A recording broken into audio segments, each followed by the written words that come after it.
Halo, selamat pagi. Kembali lagi bersama Benix. Kita sekarang udah masuk ke serial Ask Me Anything yang ke-60. So, teman-teman, terima kasih nih buat pertanyaannya yang bagus-bagus and keren-keren. Apalagi sekarang pertanyaannya mulai banyak. Bukan hanya soal politik ya, tapi udah mulai soal bisnis, investment, dan makroekonomi dunia. So, pertanyaan kamu yang keren-keren itu langsung aja kita bahas. Jadi jangan di-skip videonya. Let's check this out.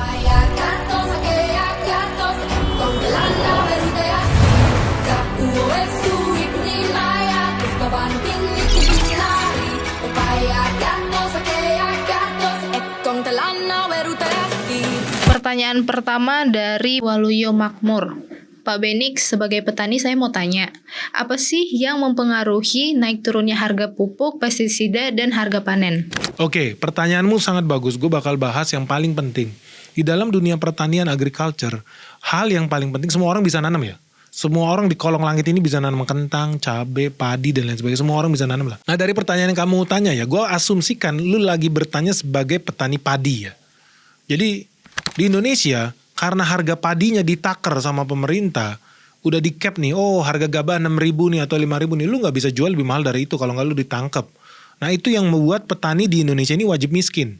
Kenapa? Karena kemudian harga beras itu bisa naik, bisa jadi 50.000 atau 100.000. Lu para petani bakal jadi kaya raya. Lu bakal hidup bahagia, masuk surga. Apakah itu hal yang baik? Baik bagi lu, tapi tidak baik bagi penguasa. Karena penguasa pasti jatuh. Kalau harga beras naik 100.000, petani tertawa terbahak-bahak, tetapi penguasa jatuh. Karena apa? Rakyat bakal demo di mana-mana karena harga bahan pokok naik. Jadi apa yang dilakukan oleh pemerintah, dia harus tekan itu harga beras semurah-murahnya. Makanya banyak petani padi, khususnya di Jawa, itu miskin-miskin. Karena apa? Ya memang lu wajib miskin, lu harus miskin, dan lu tidak boleh kaya. Karena kalau lu sampai kaya, penguasa jatuh, siapapun itu penguasanya, siapapun itu presidennya. Jadi lu memang wajib miskin. Petani di Indonesia wajib miskin, khususnya di Pulau Jawa. Ya karena kenapa? Karena begitu gue lihat yang di Sulawesi, mereka banyak yang kaya raya ya, karena lahannya luas-luas, jadi mereka nanam udah pakai traktor. Traktornya yang besar kali, yang 40 HP, 50 HP. Nah, artinya apa? Di Indonesia kita nggak bisa lagi berharap dari output cost. Jadi mayoritas petani padi di Indonesia hanya bisa berharap dari apa? Mengurangi biaya input cost.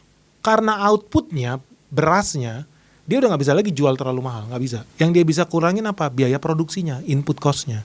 Nah input costnya ini kalau di dunia petani padi orangnya bilangnya saprodi ya, sarana produksi padi. Sarana produksi padi ada apa? Ada banyak, ada pupuk, pestisida, benih, obat, dan lain sebagainya lah. Nah salah satu komponen terbesar dalam biaya input cost itu adalah pupuk. Dan kenapa di Indonesia pupuk itu mahal? Nah mungkin teman-teman yang nggak tahu, orang kalau pupuk itu butuh yang namanya NPK. Pupuk NPK itu ada apa? Nitrogen, P-nya itu fosfor, K-nya itu kalium. NPK di Indonesia ini ternyata mayoritas pupuk NPK, pupuk kimia ini, itu masih diimpor. Jadi ini adalah hal yang sangat unik. Kenapa? Karena pupuk NPK harganya dalam setahun terakhir aja udah makin lama makin mahal. Semua jenis pupuk itu lagi mahal, terutama NPK. Nah kenapa NPK harganya mahal?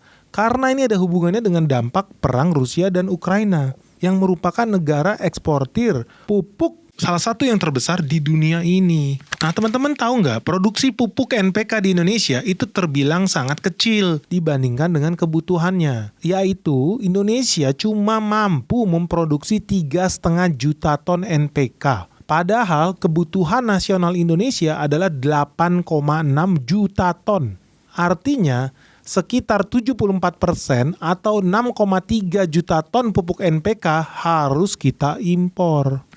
Nah memang Indonesia udah punya BUMN sendiri sih yang fokus untuk memproduksi pupuk di Indonesia. Ini yang bekerja di bawah Pupuk Indonesia Group.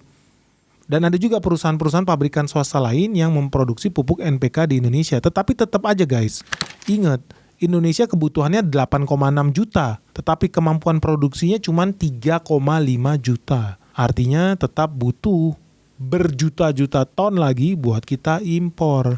Nah yang sedihnya ini guys, kenapa tadi gue bilang ya produksi di pupuk NPK di Indonesia ini rendah? Sebenarnya ada salah negara, tapi ada juga faktor yang memang bukan kesalahan negara ini. Yaitu apa? Tadi NPK itu apa? Nitrogen, fosfor, kalium. Di dalam negeri kita bisa memproduksi pupuk nitrogen.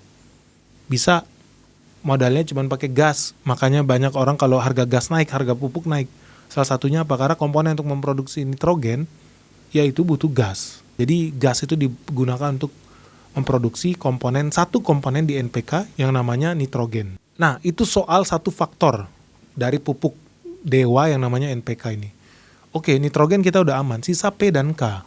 Nah, P dan K ini, fosfor dan kalium, sayangnya cadangan alam kita tidak sebanyak itu. Jadi Indonesia itu wajib impor fosfor dan kalium. Karena cadangan alam fosfor dan kalium kecil di Indonesia, jadi kita nggak bisa memenuhi kebutuhan nasional pupuk NPK khususnya fosfor dan kalium di Indonesia. Akibatnya apa? Indonesia wajib mengimpor fosfor dari negara-negara Timur Tengah dan Cina. Sedangkan kaliumnya, jenis pupuknya ini KCl potasium, itu 30% kebutuhan dunia berasal dari Rusia dan Belarusia. Jadi dari NPK kita cuma bisa produksi N dan K-nya kita wajib impor dari Rusia atau Belarusia. Nah, selama perang kemarin ini sepertiga kebutuhan dunia hilang. Otomatis ya harganya naik gila-gilaan. Ada nggak cara lain buat memenuhi kebutuhan fosfor dan kalium karena kita nggak punya?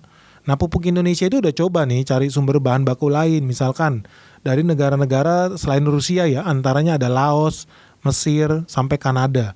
Makanya teman-teman lihat, gue kalau main ke daerah itu mulai banyak lihat pupuk-pupuk NPK bukan lagi made in Rusia, tetapi udah mulai banyak pupuk NPK mereknya dari yang jauh-jauh yang gak pernah kedengeran.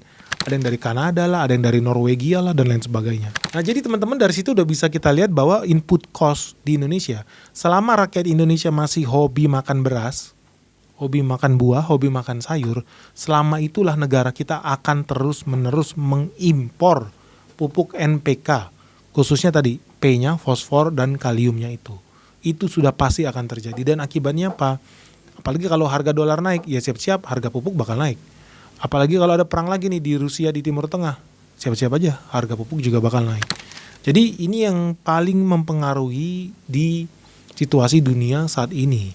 Nah makanya teman-teman kalau lu jadi petani di Rusia atau lu jadi petani di Cina, karena Cina kaliumnya juga banyak, itu adalah hal yang paling membahagiakan. Kenapa? Karena negara bisa kasih subsidi jor-joran kepada petaninya mereka. Dan itu nggak heran. Kenapa? Ya karena mereka bisa produksi NPK sendiri dengan biaya yang rendah karena mereka punya cadangan alamnya. So semoga ini menjawab pertanyaan kamu ya. Kenapa di Indonesia harga pupuk itu mahal dan gua sangat yakin akan terus mahal. Udah pasti karena perut bumi di Indonesia tidak menghasilkan fosfor dan kalium. Kalaupun ada jumlahnya sangat kecil dan tidak efisien. Jauh lebih efisien kita impor. Jadi selama itulah kita akan terus bergantung dengan NPK. Next. Pertanyaan dari Aditya Kurniawan 5270. Om Ben tanya dong, kan Om Ben setuju banget mobil listrik. Di luar sana kan banyak kejadian kendaraan listrik terbakar, banyak videonya Om. Terakhir setahu saya kejadian di Korea Selatan. Gimana nih komentar Om Ben? Nah, selanjutnya setahu saya teknologi pemadam kebakaran belum ada untuk memadamkan kendaraan listrik. Bahkan ada video pernah saya lihat mobil listrik terbakar, diceburkan ke dalam danau atau laut, apinya nggak mati. Dan menurut para pakar, air pemadam yang untuk memadamkan api mobil listrik jika mengalir ke sungai akan mencemari sungai. Apa pemerintah udah mempersiapkan kejadian kebakaran mobil listrik ini, Om? Ya ini lagi-lagi lu kemakan propaganda Jepang ya. Yang kalau lu pikir mobil Jepang emang ramah lingkungan, enggak. Begitu banyak orang mati karena polusi udara, ISPA, dan gali sumur minyak emangnya bersih. No, polusinya juga begitu banyak.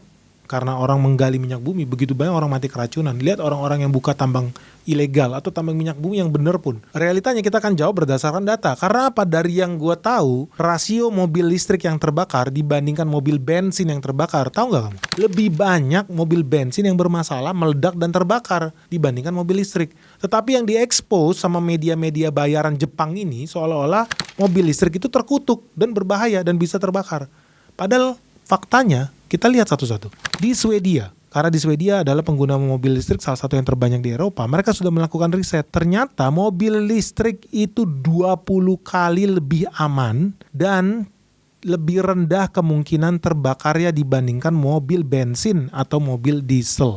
Dan ini dikonfirmasi dengan perusahaan-perusahaan asuransi mobil di Amerika Serikat yang bergerak di bawah bendera NTSB, jadi National Transportation Safety Board. Mereka membuat hasil penelitian yang menemukan bahwa dari 100.000 mobil yang terjual, yang terbakar atau baterainya rusak, itu cuma 25 unit mobil. Dari 100.000 mobil yang terjual, hanya 25 mobil yang terbakar baterainya.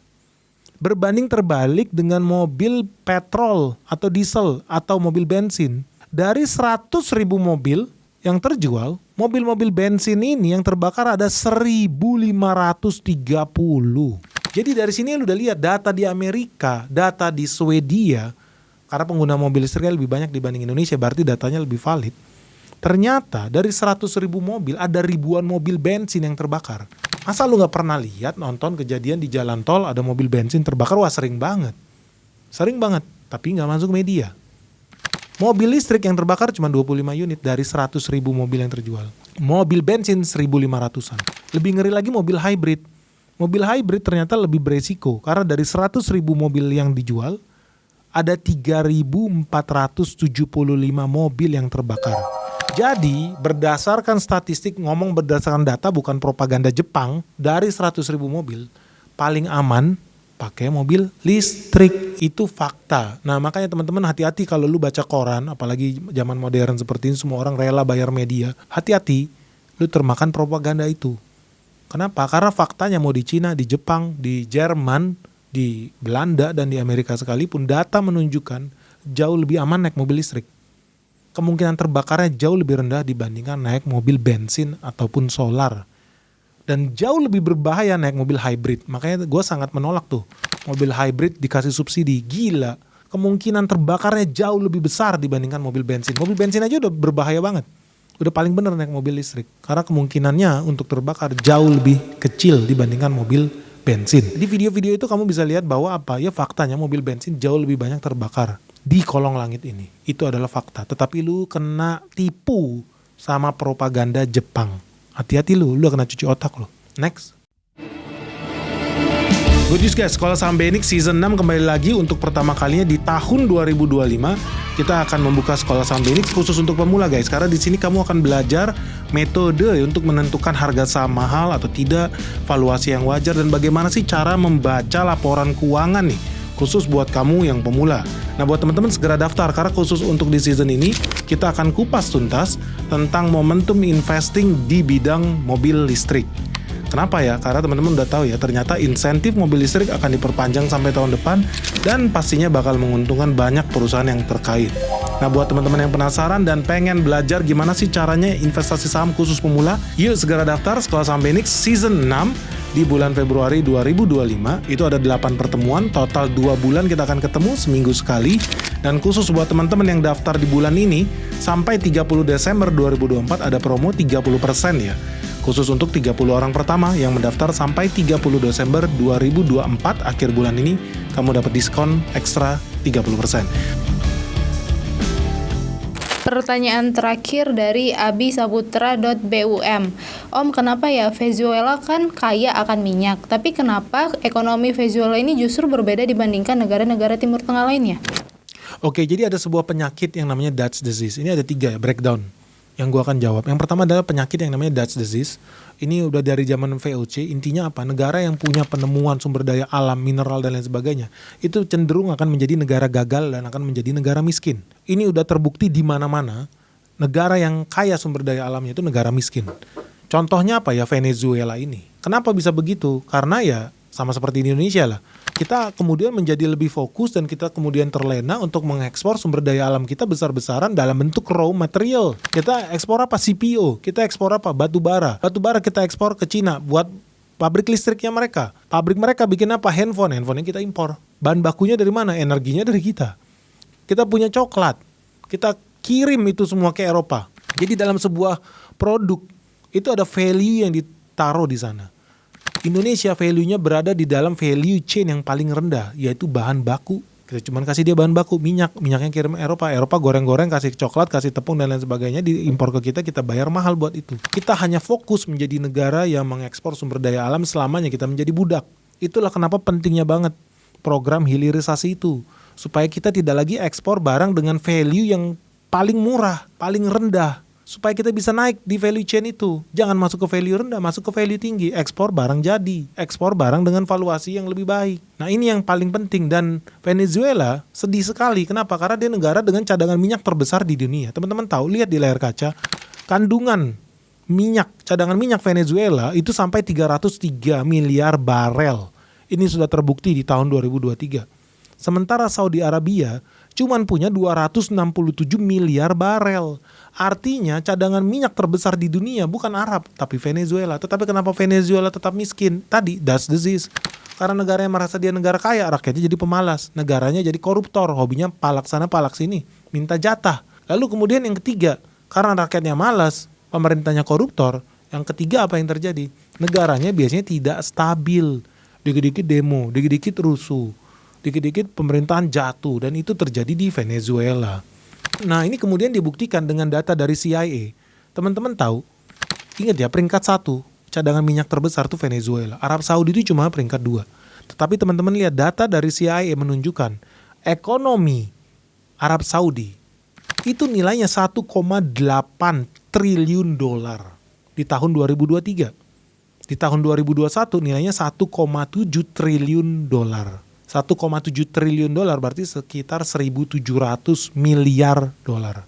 Venezuela yang ranking 1, ternyata nilai ekonominya, GDP dia, itu cuma sekitar 200 billion dolar. Lu bayangin, Venezuela negara dengan cadangan minyak terbanyak di dunia, ekonominya cuma 200 miliar dolar.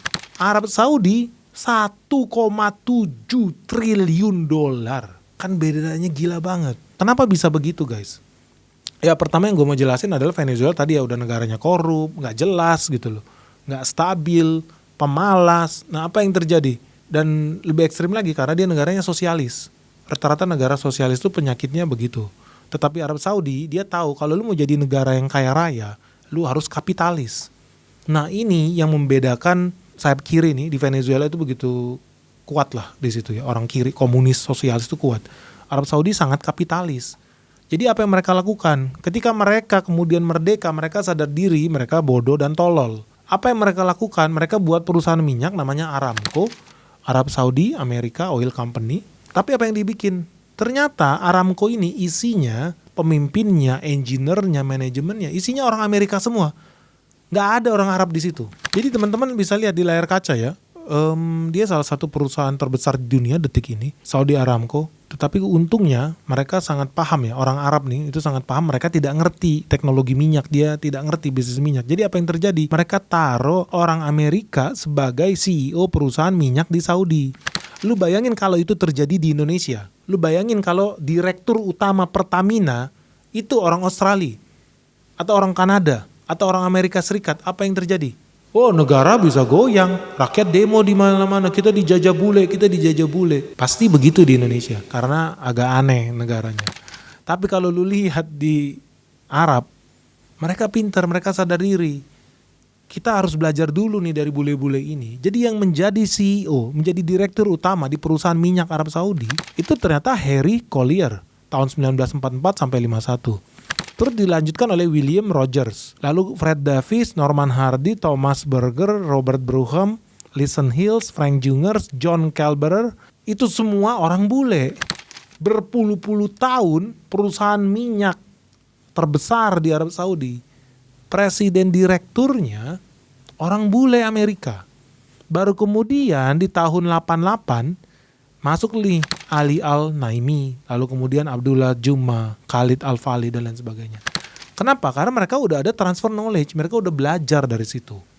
Nah ini salah satu hal yang patut diakui dari raja-raja di Timur Tengah yang memiliki kemampuan buat sadar diri.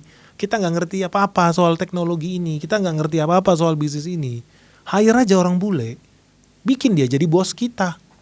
Toh kan kita yang punya, rakyat yang punya. Bikin aja orang yang lebih ahli itu jadi bos, supaya nanti dia memperkaya kita, kan gitu untungnya. Nah itulah aliran kapitalis. Mereka tidak dikunci dengan dogma-dogma sosialis yang sangat nasionalis ala Hugo Chavez, Venezuela. Akibatnya apa? Semua perusahaan di Venezuela dinasionalisasi. Akibatnya orang bule ketakutan investasi di sana. Mereka capek-capek taruh duit, bawa teknologi terus di take over sama pemerintah. Ujung-ujungnya jalan nggak? Enggak. Mereka nggak ngerti cara operasionalkan mesinnya itu gimana. Lah nggak ngerti. Teknologinya semua dari bule. Akibatnya apa? Negaranya nyungsep. Mereka nggak bisa jalanin mesin minyak itu. Nah itu kejadian nggak di Indonesia? Kejadian. Ketika awal-awal Indonesia merdeka, Indonesia juga sama blow on-nya, semua perusahaan milik Belanda itu dinasionalisasi. Ternyata kita nggak bisa operate. Makanya banyak pabrik-pabrik gula di Indonesia. Makanya Indonesia sampai sekarang hobi impor gula. Karena dulu kita punya begitu banyak pabrik gula. Itu semua teknologi Belanda punya. Krakatau Steel pun masih pakai teknologi jadul. Nah ketika diakuisisi sama orang Indonesia, apa yang terjadi? Orang Belandanya dibunuh. Orang Belandanya diusir. Disuruh pulang. Tinggallah kita operasionalkan mesinnya. Bisa nggak? Enggak. Akibatnya apa? Sampai detik ini lu masih lihat Indonesia hobinya impor gula. Krakatau Steel sampai sekarang bener atau enggak? Enggak bener-bener juga. Korupsi di mana-mana, mesin sedikit-sedikit rusak, salah beli dan lain sebagainya. Bermasalah selalu. Nah, itulah masalah yang terjadi di negara-negara sosialis, negara-negara kiri, negara-negara yang terlalu nasionalis, nggak jelas rakyatnya. Dan ini yang membedakan Venezuela dengan Arab Saudi. Dan salah satu hal lagi yang membuat miris adalah kenapa negaranya bisa sedemikian hancur? Karena tidak ada kekuatan hukum. Hukum tidak dihargai di Venezuela.